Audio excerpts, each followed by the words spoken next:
historic occasion.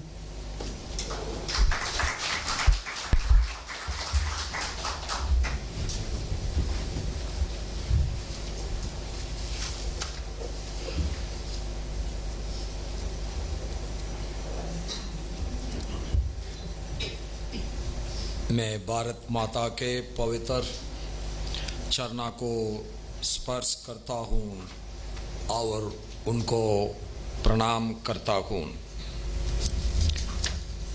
It is a great day and I am very happy to know that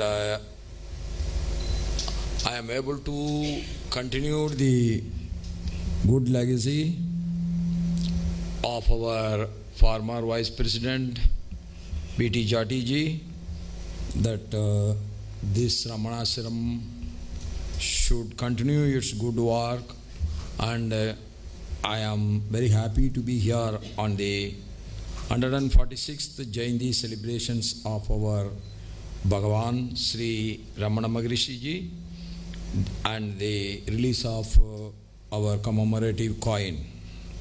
On this day, the dignitaries who are sharing the dais with me, President of Sri Ramana Ashram Tiruvannamalai, Dr. Venkat S. Ramananji, President of Ramana Kendra Delhi, Justice K. Ramamurthy ji, Vice President Ramana Kendra Delhi, Dr. Srimadi Tak Kumar Ghosh, and Secretary Ramana Kendra Delhi, Sriman our Ganeshan ji,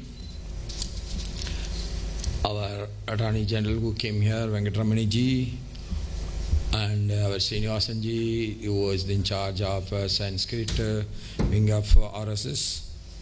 Bhai Begno, sabko namaskar.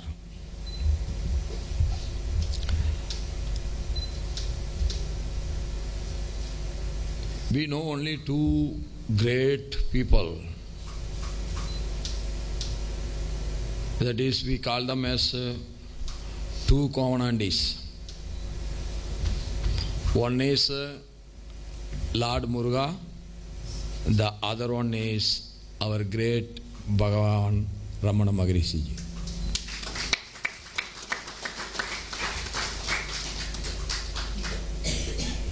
What is the difference? Every saint want to live very unattached. But what is the difference between the unattachment of the others and Ramana Maharshi ji is that he led a life of unattached even towards his unattached life.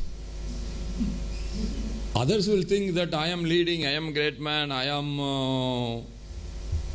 leading a very unattached life. I don't have any liking towards anything except God. Even that he is not having. That is the greatness of him. That is the reason why even today, all over the world, when our president was telling it is 123 countries, people are coming here in search of their self-reliance. So a greatness is becoming more great and more great because of his silence. I had been twice, went to Ramana Ashram in Tiruvannamalai. Tiruvannamalai itself is the holiest place. That hill itself is the holiest place. In that holiest place, the most holy place is where Arunachala is there and where our Ramana Maharshi ji was there in his ashram. If anybody gets in, whatever may be their mind, however agitated his mind, that will become calm. So, that is the greatness of him. His profound teaching of Atma Vishar or self-inquiry and his emphasis on inner realization Everybody who wants to perfect themselves are always trying to find a way so that they want to have their inner realization. That inner realization have inspired seekers across the world, establishing him as one of the India's most universally respected spiritual asan, spiritual guru. At a time of profound social and intellectual transformation, Bhagavan reaffirmed the eternal wisdom of India, not through elaborate discourse or institutional doctrine, but through the quiet power of silence, simplicity, and direct inner experience. You need not do very hard tapas. If you can be silent and if you can be unattached towards the worldly things, that itself will give you enlightenment. In today's complex and fast-changing world, Bhagavan's emphasis of self-awareness and inner discipline holds special relevance for leadership, governance, and citizenship alike.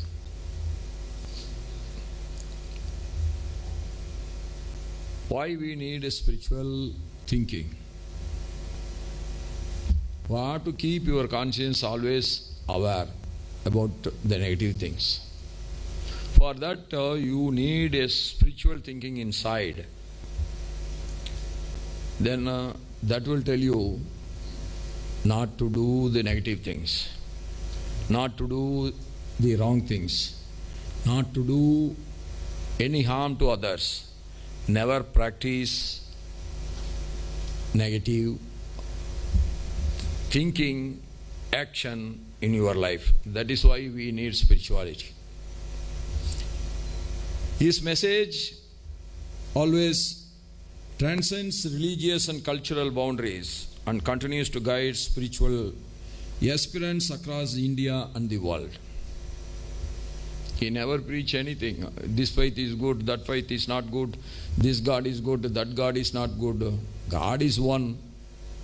How you want to worship? You can worship in your own way. That's why he practiced the silence that attracted the whole world. That is the easiest form of self-introspecting and inner self-seeking. Sri Ramana Maharshi's compassion extended equally to human beings, animals, and all living creatures. That is his speciality. And reflecting values of resonate deeply with India's civilizational ethos. For over 100 years, Sri Ramanashramam has remained the steadfast in its mission, serving as a sanctuary for all who seek inner transformation through the teachings of the great Maharshi. I am happy to note that Ramanashram, along with Ramana Kendras in India and abroad, continue to play a vital role in preserving and disseminating his timeless vision. Any good legacy that should continue, that is the only way that humanity will get the benefit continuously. And I appreciate all of you that you are continuing that. That itself is a great service to the humanity. I am also pleased to note that Ramanashram's many community service initiatives, including free medical dispensaries, free meals for sadhus, and the underprivileged, and also commendable efforts in environmental conservation. Why we have to save the environment? Why we have to use the minimum?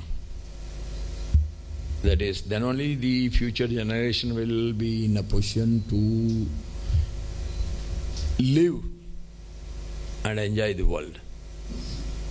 Today, everything we want to enjoy. Where is the end to it? That means we are always using everything possible. That is not a correct attitude. If you want to save the environment, you want to save the natural resources, then minimum should be used for living. That is what he is telling about his dressing. Whether it is winter, whether it is summer, whether it is anything. Maharshi is always living like that. And over the decades, several national leaders and eminent personalities have visited the ashramam and drawn inspiration from its serene and elevating the environment. It is well known that Mahatma Gandhiji, during his freedom movement, would often send freedom fighters to the ashram to gain strength, clarity and solace. Among them were leaders such as Dr. Rajendra Prasadji, Sarojini Naiduji and Jamnalal Bajaji has been sent. That itself shows how much faith Mahatma Gandhi was having on the preachings of our Maharshi. The release of a commemorative coin by the Ministry of Finance, Government of India, it is a fitting tribute to the enduring spiritual influence of Bhagavan, Sri Ramana Maharshi, and to the historic role of our great Ramanaswaram established by our great Maharshi. This commemorative coin will serve not merely a numismatic honor, but as a lasting reminder of India's rich spiritual heritage and its message of inner awakening to the world. Our Honorable Prime Minister Narendra Modi ji has also time and again emphasized that India's spiritual heritage is not confined to the past, but it is a guiding force for the present and the future, on which he always believes it. On the auspicious occasion, I extend my warm greetings to and best wishes to all the devotees and the followers of Bhagavan Sri Ramana Maharshi in India and across the world. On this occasion, let us reflect on how Bhagavan's teachings can guide us in our personal lives as well as in our collective responsibilities. The true homage to a sage such as Bhagavan Sri Ramana Maharshi lies not merely in celebration, but in our sincere effort to embody the values he stood for: the simplicity, self-awareness and kindness.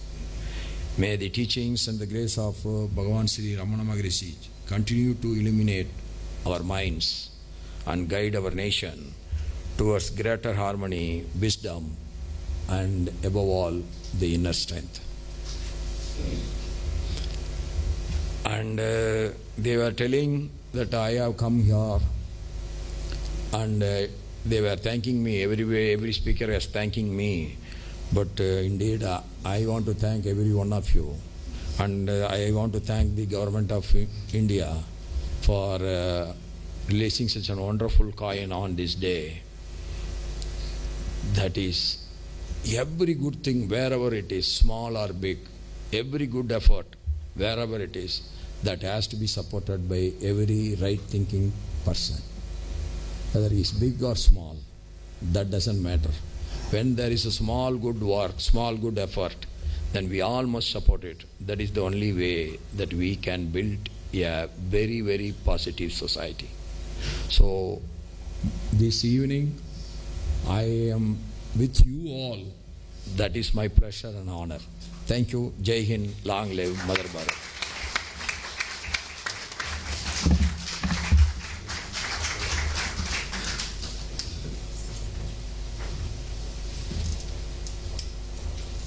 Thank you, sir, for that very inspiring speech, which actually